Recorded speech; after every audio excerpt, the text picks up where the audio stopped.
বিশ্বের দরবার হোক বা 22 গজ, এগিয়ে ভারত।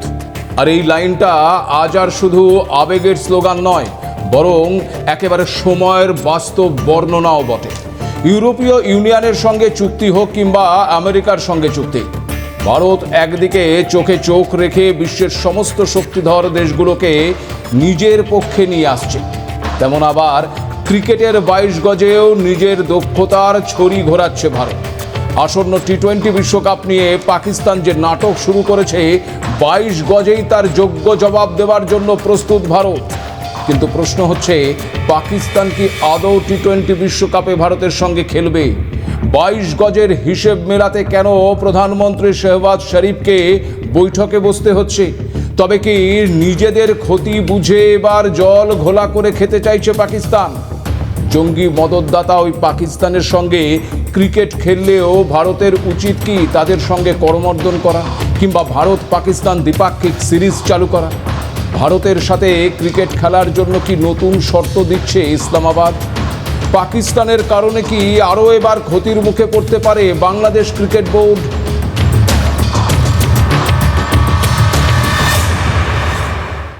নমস্কার, আপনারা দেখতে শুরু করেছেন এডিটার্স ডায়েরি। আমি ভাস্কর দত্ত আপনাদের আরও একটি নতুন এপিসোডে স্বাগত জানাই।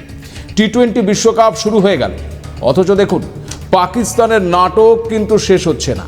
ভারতের বিরুদ্ধে ম্যাচ বয়কট নিয়ে এখনও চূড়ান্ত সিদ্ধান্তেই পৌঁছতে পারেনি তারা। ভোটমুখী বাংলাদেশকে সমর্থনের বার্তা দিতে গিয়ে কি করবে ভেবে পাচ্ছে না পাকিস্তান। বিষয়টা কেমন বাংলাদেশের কাছে জোর করে ভালো সাজার চেষ্টা নয় কি? আর ভালো সাজতে গিয়ে ক্রিকেট নিয়ে রীতিমতো নোংরা রাজনীতি করছে পাকিস্তান। আর এই নাটকের সূত্রপাত হয়েছিল সেই আইপিএলে বাংলাদেশের মুস্তাফিজুরকে বাদ দেওয়ার পর থেকে। তারপরে ভারতে খেলার ক্ষেত্রে নিরাপত্তা নিয়ে উদ্বেগ প্রকাশ করে টি-20 বিশ্বকাপের ম্যাচগুলো শ্রীলঙ্কায় আয়োজন করার অনুরোধ করে বাংলাদেশ ক্রিকেট বোর্ড। যথারীতি সেই অনুরোধ প্রত্যাখ্যান করে দেয় আইসিসি।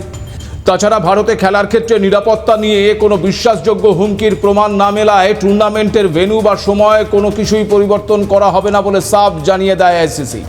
শেষমেশ বাংলাদেশের এত নাটকের জবনিকা পতন ঘটে গত 24শে জানুয়ারি।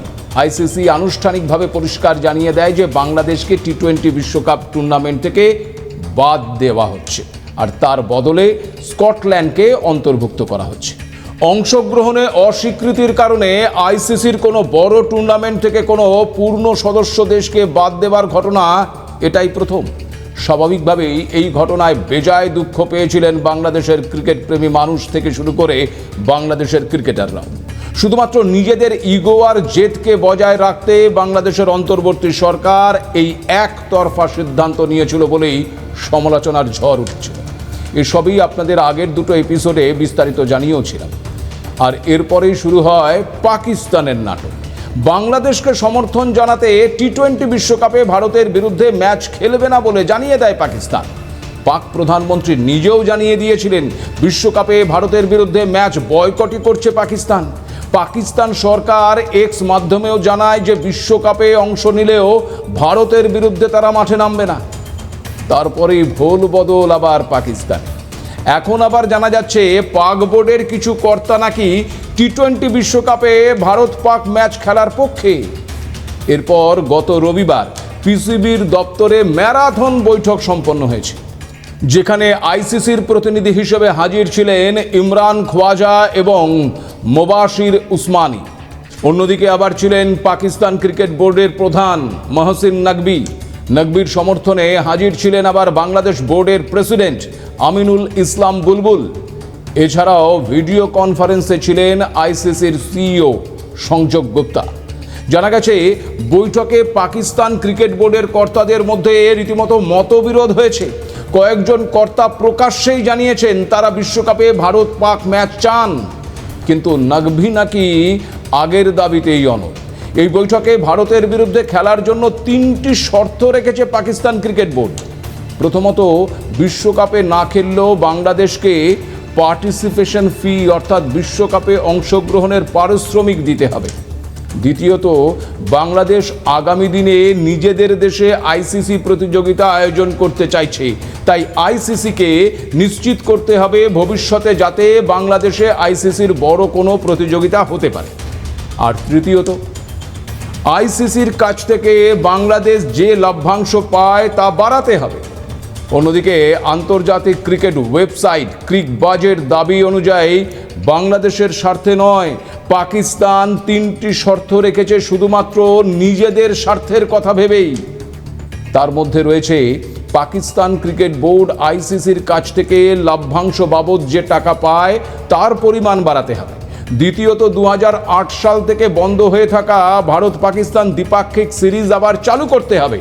আর তৃতীয়ত, এশিয়া কাপ থেকে ভারতীয় ক্রিকেটাররা পাকিস্তানের ক্রিকেটারদের সঙ্গে করমর্দন করছে না, ভারতীয় ক্রিকেটারদের করমর্দনে বাধ্য করতে হবে।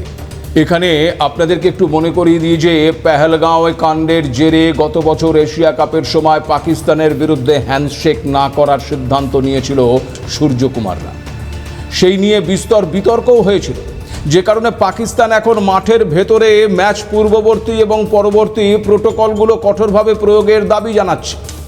এবার ভেবে দেখুন, বাংলাদেশকে নিয়ে যে 3 শর্তের কথা জানা যাচ্ছে তা নিয়ে কিন্তু আইসিসির পক্ষে সিদ্ধান্ত নেওয়া তেমন একটা চাপের নয়, কিন্তু ক্রিকবাজ যে দাবি করছে তার মধ্যে দ্বিপাক্ষিক সিরিজ এবং করমর্দনের ইস্যুটি কিন্তু আইসিসির পক্ষে সিদ্ধান্ত নেওয়া বেশ কঠিন। তার কারণ এ দুটো ইস্যুই নির্ভর করছে আমাদের দেশের কেন্দ্র সরকারের ওপর।